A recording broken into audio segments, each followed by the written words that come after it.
If I can time travel and meet the first people to exist, I would bet that anxiety about the end of the world troubled them as much as it troubles us today. I wouldn't expect to find, however, that they felt anxiety about nuclear war or the planet becoming a giant junkyard like in Wall-E. What the end of the world looks like in popular imagination has changed drastically in the past few centuries, most notably after the horrifying nuclear bombings of Hiroshima and Nagasaki. C.S. Lewis once wrote about the atomic bomb.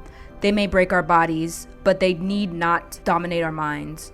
He proposed that misery and certain death have always been a part of the human experience, and the dignified response to something like the threat of nuclear war could involve carrying on the sensible and human things, praying, working, teaching, reading, not huddled together like frightened sheep and thinking about bombs. And yet, the sense that the end of the world could arrive more suddenly than was ever possible before has pervaded pop culture, and how could it not?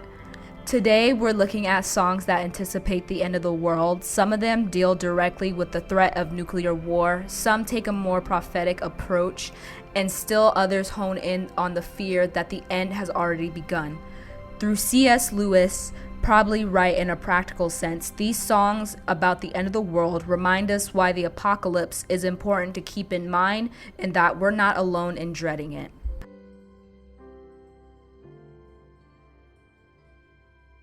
A lot of songs use the end of the world as a framework to sing about something else.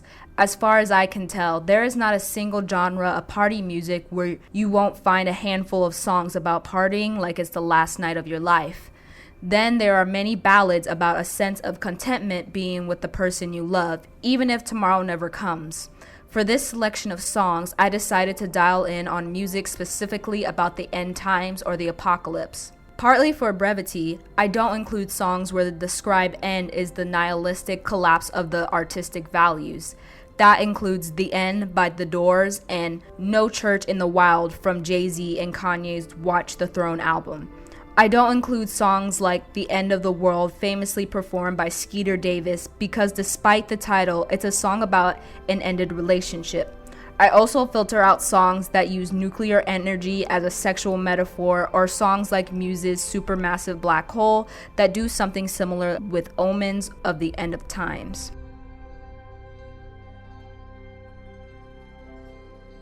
Nuclear anxiety still tugs at us. Every political conflict between major world powers has behind it the possibility of nuclear war.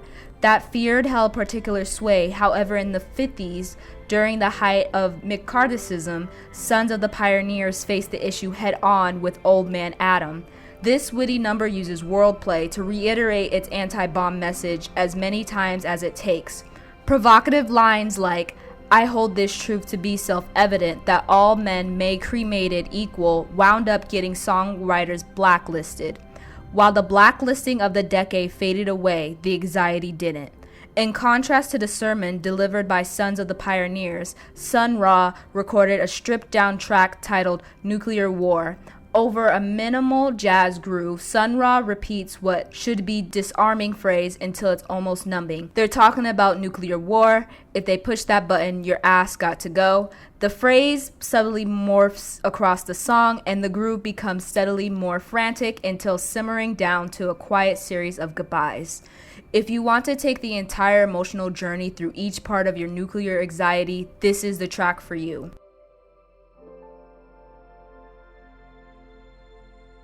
Most apocalyptic songs don't focus as directly on nuclear war as Old Man Adam or Nuclear War, but plenty of songs refer to the atom bomb as an implicit harbinger of the end. Nuclear anxiety is prevalent throughout comic books, movies, and music. The mushroom cloud has irrevocably and necessarily altered how we imagine the apocalypse. Perhaps the clearest example in music of this imagery is 99 Luft Balloons by Nena. The song imagines a world war breaking out after a government sticks its fighter jets on a bunch of balloons, mistaking them as a threat. The meaning is unmistakable. The atom bomb has become so much a sign of the end that our fear of it alone could incite World War III. London Calling by The Clash envisions Armageddon as a mix of environmental crisis and a worldwide war. The haunting nuclear era in the song includes people crawling out of cupboards and engines breaking down in dying wheat fields. From the heart of drowning London, the song calls out to the rest of the world. Zombies of death, quit holding out, and draws another breath.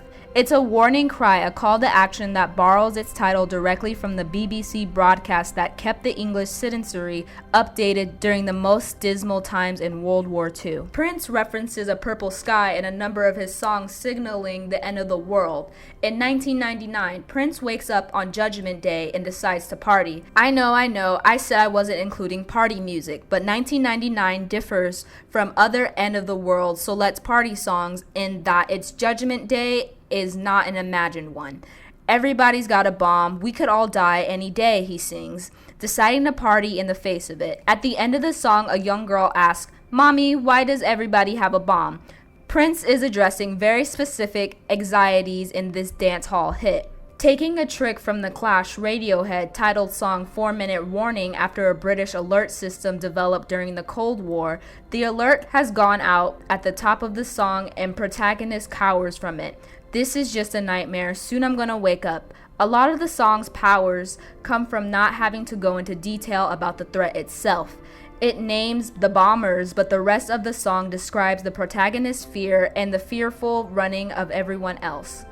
This song resonates with nuclear anxiety that has become such a part of popular consciousness that it needeth be spoken.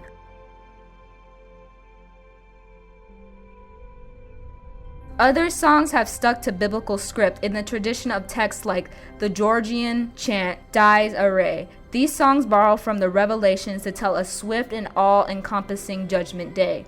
In The Man Comes Around by Johnny Cash, opens up with a quote directly from Revelations before describing the scene when the judge of everyone, or the man, makes his rounds deciding who is unjust and who is righteous. The song is rich with biblical references, and Cash delivers his prophetic message with disarming frankness. In the category of songs that anticipate Judgment Day, it doesn't get more explicit than The Man Comes Around.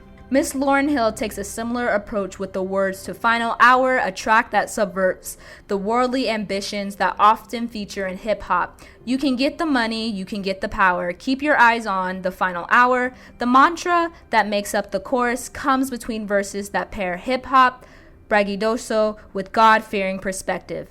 As Miss Lauryn Hill points to how Judgment Day ought to color our understanding of material life. Still other songs use imagery in the style of Revelations to foretell a more secular Judgment Day. Bob Dylan does so with A Hard Rain's A Gonna Fall. Dylan employs the listing of surreal images with numbers attached that is a trademark of not only Revelations but religious texts in general.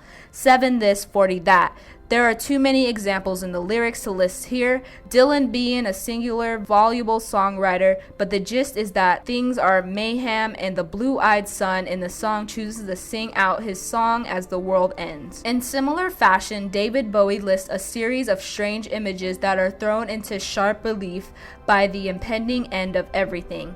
5 Years imagines a scenario where the end of the world has been projected to be 5 years from the day. And Bowie starts absorbing every detail around him, singing, "My brain hurt like a warehouse, it had no room to spare." The secular world, in the context of the apocalypse, starts to look like Revelations. Lines like "A cop knelt and kissed the feet of a priest and a queer threw up at the sight of that" contain worlds within them. That's great. It starts with an earthquake, declares Michael Stipe at the beginning of It's the End of the World as We Know It. The frantic REM hit has become something akin to a meme, but it still holds weight and I couldn't omit it. It has the soundscape of a building falling around you and images like the Furies breathing down your neck mixed with the contemporary references to pop culture, modern governance, and even slash and burn agriculture. It simultaneously feels all-encompassing and like something your best friend will yell at you while the earthquake rumbles. Whether direct, biblical, or styled after biblical texts, these songs all urgently point to the end as a guidepost for the present, envisioning a sweeping apocalyptic event that keeps everything else in perspective.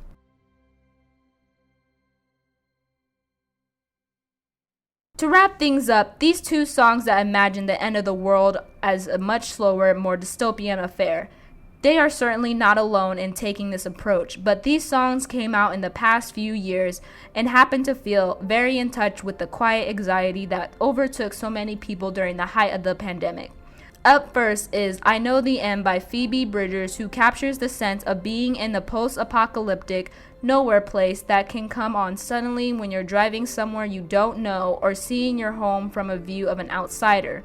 Not even the burnouts are out here anymore, she sings in the quieter first half of the song, which takes place in a nondescript melancholic suburbia. The song picks up with a drive to the open highway past a list of images reminiscent of the apocalypse list mentioned in the previous section of this article. A slaughterhouse and outlet mall, slot machines, fear of God. Out in the open, feeling detached from everything, she finds a billboard that says the end is near and surveying the desolate landscape around her, agrees. In I Know the End, the apocalyptic landscape in the present day and the sense of doom comes from awakening to it. A phrase from Pink Floyd comes to mind, hanging on in quiet desperation. Phoebe Bridgers has performed a cover of the next song in which Bo Burnham too is hanging on and quietly desperate. That funny feeling, the song at the end of Burnham's Netflix special Inside shares the sentiment that we are already in the end times and have been since the beginning. 20,000 years of this, 7 more to go, he sings in the middle of a collection of subtly disconcerting things like discount Epsi agitprop and obeying all traffic laws in the Grand Theft Auto 5. He waxes prophetic at the end of the song singing, "It'll be over soon. You wait, just you wait."